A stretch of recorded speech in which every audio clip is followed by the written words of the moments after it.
Johnson and Johnson ने trial पर लगाई रोक। वॉलंटियर के बीमार पड़ने के बाद लिया फैसला। दोस्तों, कोरोना के वैक्सीन की उम्मीद लगाए लोगों को एक और झटका लगा है। जॉनसन एंड जॉनसन ने कोरोना को लेकर किए जा रहे अपने क्लिनिकल ट्रायल को अस्थायी रूप से रोक दिया है। कंपनी की ओर से जारी बयान में कहा गया कि उसने एक वॉलंटियर में बीमारी के कारण अपने ट्रायल को अस्थायी रूप से रोक दिया है।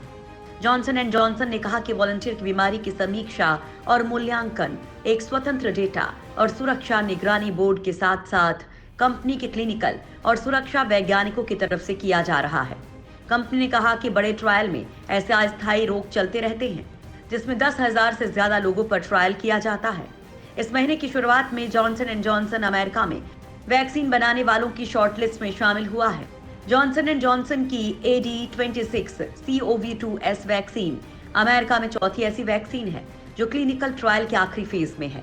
पिछली बार की रिपोर्ट में कहा गया था कि वैक्सीन ने शुरुआती स्टडी में कोरोना वायरस के खिलाफ एक मजबूत इम्यून रिस्पॉन्स दिया है।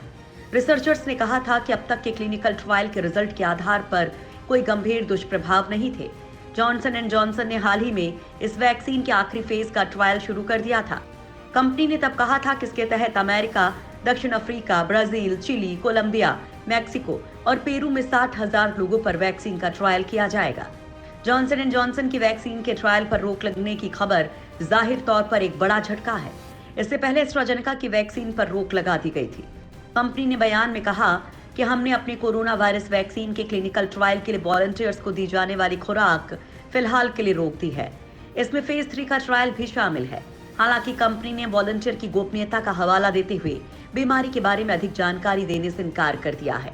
पिछले महीने जॉनसन एंड जॉनसन ने वैक्सीन के क्लिनिकल ट्रायल के दौरान पाया था कि वो कोरोना के खिलाफ इम्यून रिस्पॉन्स को बढ़ाने में काफी असरदार है। इसके बाद कंपनी ने करीब 60,000 लोगों पर वैक्सीन का ह्यूमन ट्रायल करने का फैसला किया था। इसका रिजल्ट इस साल के अंत या 2021 की शुरुआत में आने की उम्मीद है।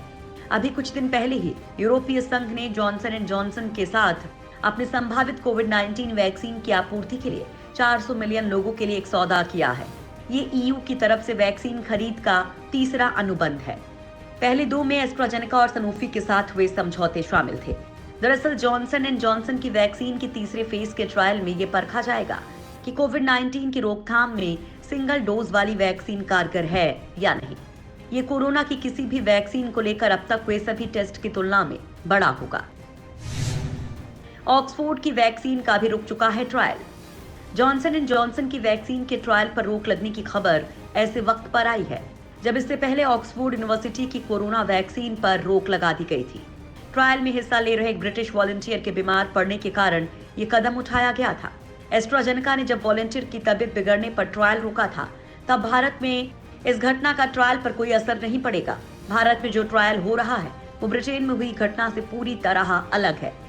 लेकिन इसके बाद भी drug controller general of India ने कंपनी को नोटिस भेजकर पूछा कि उसने एस्ट्राजेनेका के ट्रायल रोकने की जानकारी उसे क्यों नहीं दी। इस सवाल के बाद सीरम ने भारत में वैक्सीन के चल रहे ट्रायल को रोक दिया था। हालांकि लंदन में हुई जांच के बाद ऑक्सफोर्ड की वैक्सीन को क्लीन चिट मिल गई थी, जिसके बाद कंपनी ने दुनिया भर में इसका ट्रायल फिर से शुरू कर दिया था। ऑक्सफोर्ड की वैक्सीन के तीसरे चरण के ट्रायल में अमेरिका, ब्रिटेन, ब्राजील और दक्षिण अफ्रीका से करीब 30,000 वॉलंटियर्स जुड़े हैं।